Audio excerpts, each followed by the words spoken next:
અંકલેશ્વરમાં એક તરફ વિકાસના કામોનો ધમધમાટ જોવા મળી રહ્યો છે. અનેક કામોના લોકાર્પણ અને ખાતમુહૂર્ત થઈ રહ્યા છે. તો બીજી તરફ અંકલેશ્વર નગર સેવા સદનના પૂર્વ પ્રમુખ અને વર્તમાન ઉપપ્રમુખના વોર્ડ નંબર 2 માં આવેલ ગજાનંદ સોસાયટીના રહીશો ઉભરાતી ગટરના પ્રશ્ન ત્રાહિમામ પોકારી ઉઠ્યા છે.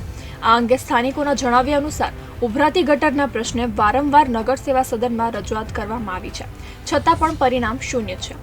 ગટરના પાણી મુખ્ય માર્ગ પર ફરી વળે છે, જેને કારણે ભર ઉનાળે ચોમાસા જેવો દ્રશ્યો સર્જાય છે. આ ઉપરાંત દૂષિત પાણી મુખ્ય માર્ગ પર ફરી વળતા રોગચાળો ફાટી નીકળવાની પણ સ્થાનિકો દહેશત વ્યક્ત કરી રહ્યા છે. ગટરનું દૂષિત પાણી માર્ગ પર ફરી વળતા અવરજવર કરવામાં પણ મુશ્કેલી પડી રહી છે. ત્યારે આ પ્રશ્નના નિરાકરણની સ્થાનિકો દ્વારા માંગ કરવામાં આવી છે.